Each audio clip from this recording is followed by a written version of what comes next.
Rabbim Allah pak kelamını elhamdülillah ile başlattır. Elhamdülillah dediği iki manası var. Bir böyle bizden hal-o-hal soruşuyor Allah. Halın nezir elhamdülillah diye. Hudaya şükür dediğin. Ama bu da Rabbim Allah elhamdülillahi rabbil alemin. Elhamdülillahillezî halakas semâvâti vel ard.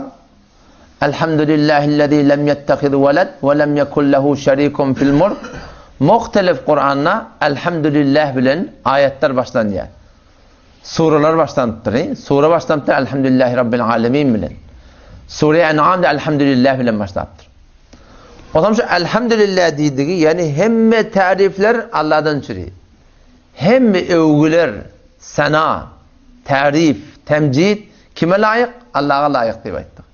O ne mi deyip? Çünkü her kimde her nimeti var. İyimeden, içmeden, yatmadan, turmadan, giymeden, kuvveti bazudan, mal-ı menandan, dinan, oğlanışoktan, yer yurttan, maşinden her bir dadike boldun. Kimin tarafından?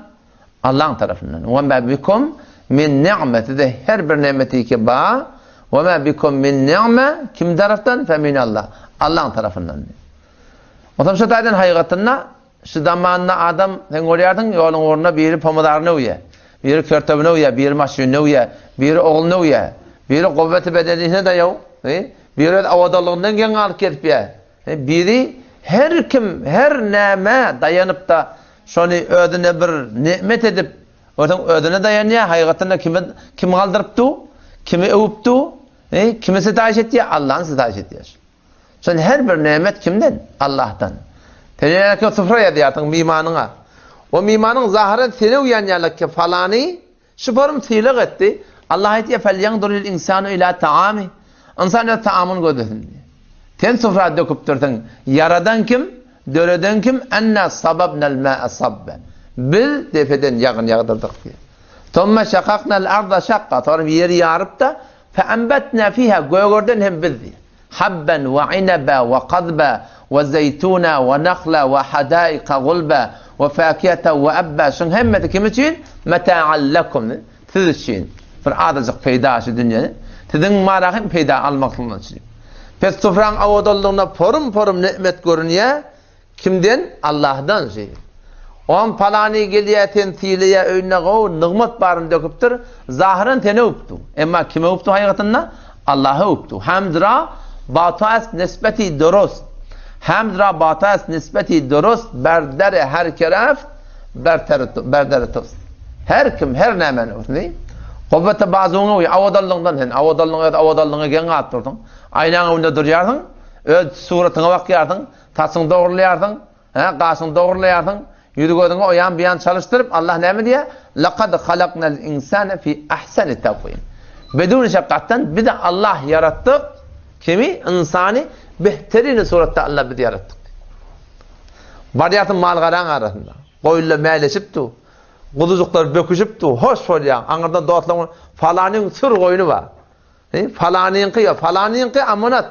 Allahullezî ceale lekumul en'âme literkebû minhâ ve minhâ te'kulun. Allah şu zâdike siz için hayvanları yarattı diyor. O hayvanlar ne yapar? Literkebû minhâ ne kadarlarına min yersiniz.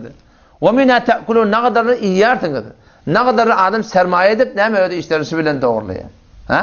Kim edip duruşları? Allah etiyor. İneleke minni ekeransızlıkları başladı da biliyor musun? Tayhan paket ekiptir 10 hektar, 20 hektar, 100 hektar. Maşine minip ol kaptalından ne yap yaşır avadol ilm bakındı görüp müngürdağını umit bilen gözleyipti. O vardı da uyarlım biliyor musun? Falanın yeri beter kavul. Allah sonunu versin. Ekinin göğüne dayandan atan göğüne dayandan ekinin göğünden peydası yok ahir olmasa. Allah şunu nimet edip ediptir. Eferaytum ma tezra'un. Siz ekiyan attığını görüyorsunuz. Ne kadar arfa, kavun, karpuz, buğday, badamcan her neymi ekiyatını Allah soradır. Entum tezra'unehu. Şunsuz görüyorsunuz diye. Ekinin göğüklüğü, avadallığı kimden? Allah'dan. Her kim ekin ne uya kime öptü? Hakikatte Müslümanlar sonra Allah'a ne öptü? Ne leke mevdiyanı zinana mı? Allahullezî ceale lekum min enfusikum ezvâced. Zinana hoş, kavzinana mı? Kavzinana mı? Her bir surattan kavvi. Allah aytdi, "Sizni men berdim" dedi. Allahullezî ceale lekum min enfusikum azvaca. Allah şol zat ki sizin öz vücudunuzda zavç yarattı diyor. Kaptanında oğlun var. Ve ceale lekum min azvacikum. Allah şol zat ki sizin öz denananın vücudundan benine oğul verdi dedi diye. Aqtın mı oğlun oğlu? Ve hafada aqtında men verdim diyor Allah Teala. Fethayyatda Müslüman'da on kime ölmeklige layık? Şol Allah ölmeklige layık. Yani şöyle bir Allah'ın kudretine fikretmeli. Her çetti gözlerinde Allah'ın kudreti görünüp durur. Hazreti Ali radıyallahu anh bir makulası var. Ondan sonra aptırlı keten Allah'ını görüyorsun. Onda ben görmeyen Hudayım ibadet etmeyen etti. Ne acı Allah'ını görüyorsun? O her çetti gözlerinde ben Allah'ını görüyorum. Yani her çetti gözlerinde Allah'ın kudreti görünüp durur. Ammen halakas semavati vel ard. Allah ben soruyan. Atmanlar yer kim yarattı diye. Atmanı var da ne kadar avadan.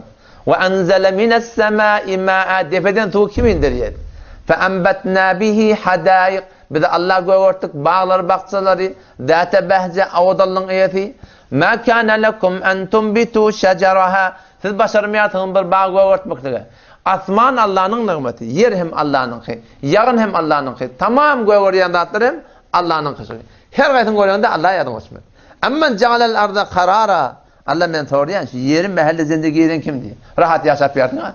Şu Allah'dan şey. وَجَعَلَ خِلَالَهَا اَنْهَارًا. Yerin arına akarlar koyuptur Allah. Etrek bir yerden, Gurgan bir yerden, Ceyhun bir yerden, Ruda Karun bir yerden, mürdane akarlar var yerin güdünnehi. Her gayet bir yerden, Pencab ve Pakistan bir yerden kim ediptir? وَجَعَلَ خِلَالَهَا اَنْهَارًا. Kim etti? Allah men ettim. وَجَعَلَ لَهَا رَوَاسِي. Bir yerin güdünne gayet yaşak etip yat. Şunun devletine Allah dağları biz koyduk diye. Son dağ olmasa yerin güdünne yaşak olmuyor. Tandırıqlap duracaksın. Elmi taydan sağlık. وَجَعَلَ بَيْنَ الْبَحْرَيْنِ حَاجِزًا. İki deryanın arasında perdeni kim koydu diye. Muhtelif yerlerde derya var. Dünyanın önünde bir tek filmimizi gördük. Danmark'ta derya var. Bir kaptalı tüyücü derya, bir kaptalı şor derya. Ama birbirini şarkıllap vuruptu. Ama birbirine koşuşmuyor. Katı sanat. وَهُوَ الَّذ۪ي مَرَجَ الْبَحْرَيْنِ. Allah şöyle zaten iki deryan birlikte yol atarlar. O bilece var ya Allah. Akıp var ya Allah. Bilece dururlar bir yerde. وَجَعَلَ بَيْنَهُمَا بَرْزَخَ. Allah şunun arasına bir perde koyduk. O da nezre. هَذَا عَذْبٌ فُرَاتٌ. Bir kaptanlar lap. Tüyücü derya diyor. وَهَذَا مِلْحٌ اُجَازٌ. Bir lap şor. Ağdın alıp olmayan tuğ. Allah ikisinin arasına perde koyuptur. Kim koyuptur? Şol Allah koyuptur Müslüman'da. O zaman şu taydan Allah'ın kudretine fikretmeli. Allah'ın nimetine fikretmeli. Ya eyyühen nas. Ey adamlar, zillar Allah etiye. Uzkuru ni'metallahi aleykum. Allah kesin nimetler veriptir sonra yatlansın. Allah'ın nimetlerini yatlamalı. Uzkuru ala Allahi. Allah'ın nimetlerini yatlamalı. Takeneme Allah'ın muhabbeti, Allah'ın şoğu yüreğe getirin. Şun tağa şuat en teşik biri şuat edabette 4-5 sen mübaşirle. Şunu getirip bir berse sen ne kadar hoş oluyordun. Hem hiç şeyden yadında da. Yani Allah ne kadar nimet veriptir şu abide. Ama şu Allah ken yadı çönek ne mi deyip? Çünkü şu Allah'dan ken gurrun yok bunun aramında. Allah'ın ken tezkereti yok. Allah'ın nimetlerinden, zatlarının ken gurrun yok. Nimet etsen yadı şiye, sağlık davır nimet de biliyor musun? Sağlık nimet deyip yadı şunu açıkım. Giyeceğim bir vatanda bir yarım saat deyişin ağırda, sonra yadın o çiğe, nimetmişti karşısından değil. Dünyadan doyardın, hiç yapman gerekir. Deyişin o vata oraya diyen fakat. O zaman şu taydan inşallah ödümüz, hanıvadamız, oğlancıklığımızda öyle değil. Allah'ın nimetini yatladı.